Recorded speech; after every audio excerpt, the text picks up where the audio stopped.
Então, beleza. Pessoal, recentemente eu estava no shopping e aí eu queria ver quais lojas que tinha lá no shopping e tal, eu queria pagar o meu ticket de estacionamento. E aí eu fui lá no shopping e tinha um banner, instale a nossa app. Eu cliquei ali para ver, tinha que baixar 15 MB na App Store, no meio do shopping, para eu ver se tinha a maldita da loja, né? Eu não queria fazer isso. Isso para um shopping que eu ia ficar menos de uma hora, né? Imagina se eu vou no shopping toda semana num shopping diferente, eu vou instalar uma app de cada shopping e não vou, né?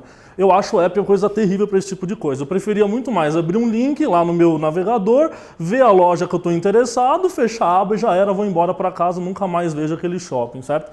E era sobre isso que eu queria falar hoje, sobre Progressive Web Apps. A gente chega lá, já vou definir esse termo para vocês. Primeiro, falar em parte sobre ele, né? Falar de web. O que eu estou falando de web? Aí também chovendo no molhado, como a Ana estava falando, mas sempre começa com HTML, semântica, aquele HTML acessível, indexável, SEO, portável, funciona desde o IE4, né, IE1, IE2 até hoje, você pode usar e tal. A partir do HTML você começa a ver outro fundamental da web, que, por exemplo, comparando com apps você não tem, que são as URIs, né, os endereços. Isso é fantástico, porque você tem endereçabilidade de cada conteúdo seu, você pode compartilhar no seu Facebook, mandar um link no WhatsApp, você pode clicar no link do Google e coisas desse tipo, né? Então aqui, por exemplo, eu fiz uma app de shopping, depois vocês vão usar no celular de vocês, que está disponível com uma URL. Eu posso mostrar para vocês essa URL e vocês acessam. E não só essa URL, como várias URLs intermediárias. Por quê? Porque é web, certo? Eu tenho links, eu posso linkar para páginas específicas ali dentro e tal. Além disso, como eu estou na web mesmo, só para salientar, eu vou aproveitar e fazer tudo isso seguro com HTTPS, pelo amor de Deus, ninguém mais faz site em 2015, quase 2016, sem HTTPS, certo? Então tudo seguro e tal, tudo isso é web, né? O que transforma essa experiência web, que todo mundo aqui já conhece, em uma ideia de app, ok?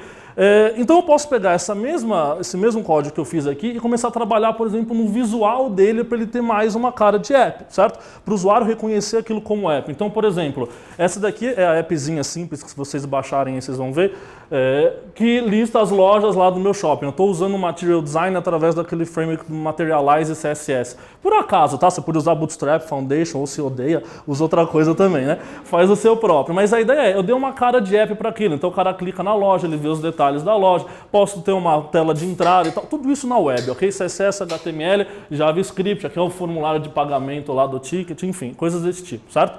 Tudo isso com URLs diferentes, HTML, né? Estou construindo em cima daquela solução base, ok?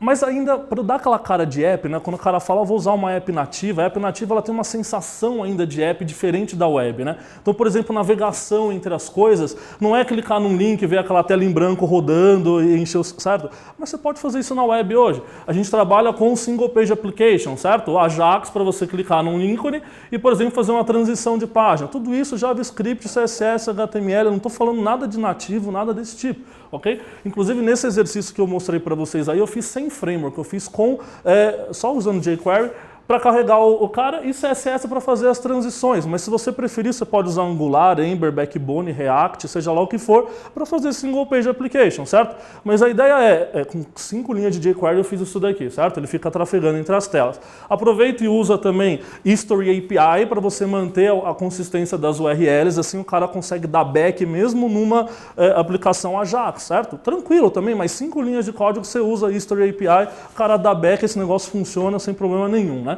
Tudo isso na web, certo? Que mais? Mas eu quero dar uma cara de app, preciso trabalhar com offline, certo? O cara está lá no shopping 3G que falhou, eu ainda assim quero ver a minha loja, se o endereço lá, qual é o andar que está aquela loja no shopping, certo? Consigo trabalhar com offline hoje na web, lógico, não é foco aqui da palestra, a gente faz lá sobre isso, mas você tem duas soluções hoje, o Application Cache, que é uma solução velha aí do HTML5, todos os browsers suportam, e uma mais recente que são os Service Workers, não sei quem já trabalhou com esses caras, que só tem suporte atualmente no Chrome, Firefox e Opera. O Edge está começando a implementar, a Apple é um mistério, pior browser do mundo, como todos aqui sabem, né? E aí você tem soluções para trabalhar offline hoje na web, tranquilamente, certo? Aí você fala, mas Sérgio, peraí, né? Ainda tem mais coisas, né? O cara consegue integrar melhor com o hardware. Por exemplo, eu quero pagar o ticket de estacionamento, eu quero escanear aquele código de barras e fazer o pagamento daquele ticket. Por isso eu preciso de uma app nativa. Não precisa, eu posso fazer isso na web tranquilamente. Clico em pagar estacionamento, acesso através da Get User Media API, eu consigo acessar o feed de vídeo daquele cara, eu coloco ali um escaneador JavaScript para poder interpretar o código que está naquele meu código de barras e preencher automaticamente para mim o número do ticket, certo? Tudo isso na web, estou usando aqui, por exemplo, Firefox Mobile, ok?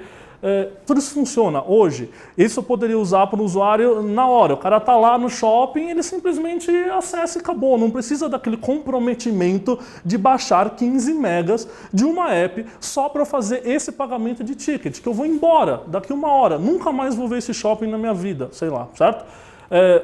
Então isso são web apps, né? E aí tem essa ideia do progressivo. O que é o progressivo?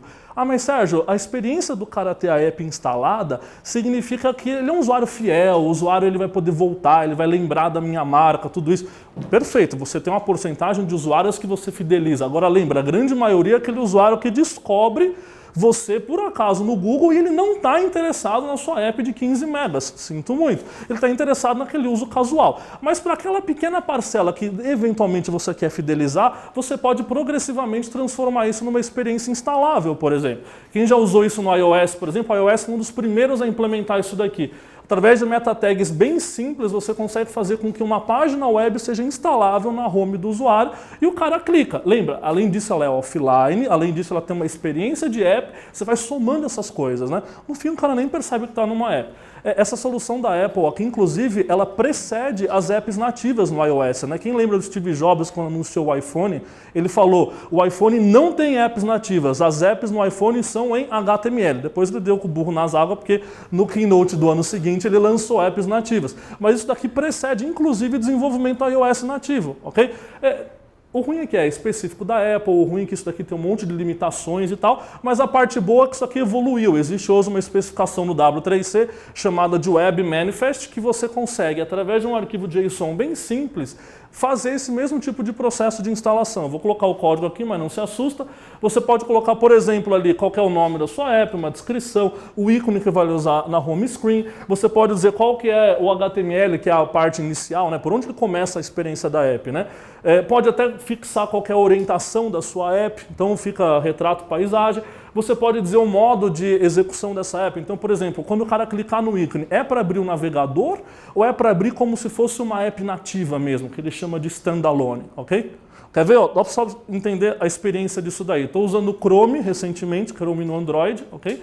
E aí eu vou acessar lá aquela URL, estou acessando um site normal, que é a URL que eu passei para vocês. Aí eu sou um usuário que gostei disso, vou lá e adiciono na minha tela inicial. Tem um menuzinho ali, adicionar a tela inicial. Ele puxa o nome, o ícone do meu JSON, adicionou na minha tela inicial. Acabou, a partir de agora esse cara funciona como se fosse uma app nativa. Está ali o ícone, posso clicar naquele ícone, ele abre, repara, está fora até do navegador. Ó, a experiência é como se fosse uma experiência nativa mesmo, certo? Claro, em conjunto com as outras coisas, offline, um estilo nativo, esse tipo de coisa. Ele mostra, inclusive, como se fosse uma app ali, não é um navegador. Ele aparece no Task Switcher do Android como se fosse uma app normal, certo? Tudo isso, quanto que custa para você fazer? Um arquivo JSON de 10 linhas, certo? Aí você fala, Sérgio, isso aí funciona em todos os navegadores? Ainda não, né? O Chrome é um dos primeiros a implementar, por isso que a gente chama de progressivo, porque qual que é a ideia do progressivo? Tudo que eu mostrei aqui, se eu fiz dessa maneira, essa sequência que eu estou falando para vocês, isso funciona desde o IE 1.0. Porque o HTML é semântico, pode não ser offline no IE 1.0, porque não existia na época. Mas ok, a ideia é que eu tenho uma experiência que dura desde o browser piorzinho até o browser mais moderno e me ajuda a chegar naquela visão de futuro, né? Aquela visão de dispositivos do futuro que vão ter cada vez mais capacidade, certo? Porque eu estou usando essa questão da web, né? A web tem essa possibilidade, né? Mais ainda, só um detalhezinho adicional, você pode falar assim para mim, Sérgio, mas o cara vai lembrar de clicar lá, adicionar na tela e tudo mais. O próprio Chrome faz para você um outro recurso chamado de Install Banners. Olha que bacana.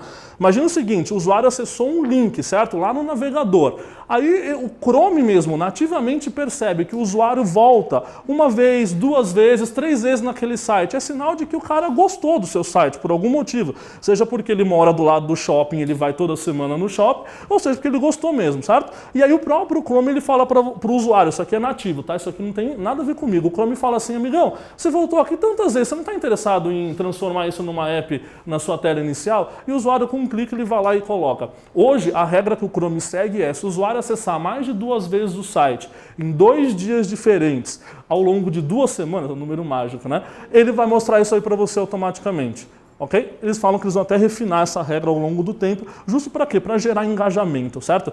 Isso é Progressive Web Apps, é você transformar o web numa experiência de app que progressivamente vai ganhando aquele status de inclusive uma app instalada no usuário, na hora que o usuário realmente precisa. Se a hora que eu realmente acessei 2, 3 vezes o site, aí sim aquele cara se transforma numa app. Não aquele banner intrusivo que logo na minha entrada do shopping é byte 15 megas só para pagar o estacionamento e eu fico puto, certo? Não, o negócio vai vindo com o tempo, eu vou ganhando aquele usuário, certo? Com isso a gente consegue então uma experiência com core da web, né, totalmente linkável, quero dizer, com RIs, aquela coisa toda, totalmente responsivo, obviamente, porque tem que funcionar em todos os dispositivos, seguro porque é HTTPS, totalmente offline, porque eu posso usar Application Cache ou Service Workers para transformar isso em offline, com cara de app, né, com estilo de app, navegação de app, single page application, aquela coisa toda, e instalável e engajável, né? O usuário consegue engajar com a minha app no momento certo, aquele momento que ele está preparado para realmente ter uma experiência mais profunda comigo, né? E não instalar apps porque Deus quis que instalasse apps, né? Certo? Beleza? Se alguém quiser entrar ali, então, HTTPS no começo é importante, senão o Service Worker não funciona. Sérgio Lopes, github.io/shopping, você tem a app e o link no GitHub para você ver o código-fonte todo. É bem simplesinho, tá bom? Não tem nada demais assim. Mas é bacana porque dá um exemplo aí de uma app baseada em web, beleza? Ali tem meu Twitter, meu blog, depois vou botar os links dos slides e um jabá do meu livro, mas enfim. E aí?